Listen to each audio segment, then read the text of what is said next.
journaliste Nicolas Obermann nous invite à compter avec elle en français et en allemand. Vous êtes prêts? Savez-vous compter en français? Alors complétez ce qui va suivre. 20, 30, 40, 50, 60. Et ensuite? 70? Vous avez dit 70? Comment pouvez-vous? Attention, les Français vont se moquer de vous et de votre impardonnable archaïsme linguistique. Ils vont vous prendre, comble du ridicule, pour un Belge ou un Suisse et vouloir vous apprendre à parler le bon français et à dire pour 70, 70. Donc à effectuer l'addition de 60 et de 10. Pour 80, 80. Donc la multiplication de 4 par 20. Et pour 90, 90. Une multiplication suivie d'une addition. Facile. Mais d'où leur vient cette drôle de façon de faire en effectuant un calcul mental aussi absurde qui complique la vie à tous ceux dont le français parlé en France n'est pas la langue maternelle? Petite incursion dans le monde des chiffres. Dans toutes les langues indo-européennes, on compte sur une base décimale qu'il faut s'imaginer ainsi. Pour compter des billes, vous les comptez une par une, de 1 à 10. Lorsque vous avez 10 billes, vous les mettez dans un filet. Une fois que vous avez 10 filets, vous les mettez dans un carton. Si vous vous retrouvez à la fin avec 3 cartons, 7 filets et 9 billes, vous savez que vous avez 379 billes. Voilà. Tout le monde fait comme ça. Les Allemands, les Anglais, les Italiens, les Chinois, les Grecs, les Juifs, les Indiens, les Russes, les Japonais, les Arabes et évidemment les Belges et les Suisses. Même les Français.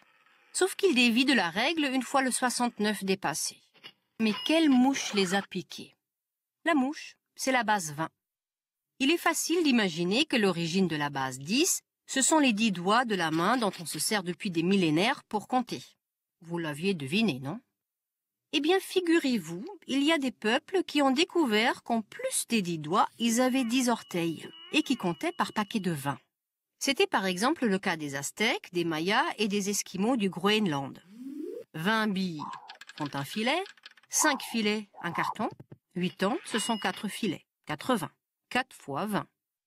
Les Malinké du Haut-Sénégal ont une façon particulièrement poétique de compter par 20. Le mot signifiant un homme complet est utilisé pour dire 20, car il a 10 doigts et 10 orteils. Pour 40, ils disent une couche, c'est-à-dire le nombre de doigts et d'orteils d'un couple réunis dans le même lit. On trouve également des traces de ce système appelé vigésimal chez les peuples celtiques, les Irlandais, les Bretons, les Gallois, etc. En breton, 40 se dit dauhugen, 2 fois 20. 60 se dit trihugen, 3 fois 20.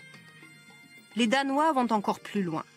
90 se dit chez eux halvsemsunstuve, moitié 5 vingtaines. Il faut donc compter 5 vingtaines moins la moitié de la dernière vingtaine, ce qui donne 90 et aussi mal à la tête.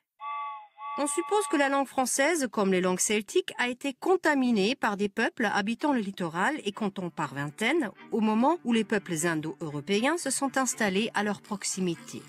Les Suisses et les Belges ont été épargnés de cette contamination pour des raisons géographiques et sont restés fidèles à la logique du système décimal. Au Moyen-Âge, en France, on comptait donc par vingtaines. Chez Molière, on trouve l'expression 6-20 qu'on utilisait pour dire 120. Et l'hôpital Les 15-20, à Paris, a été construit sous Louis IX pour loger 300 vétérans aveugles.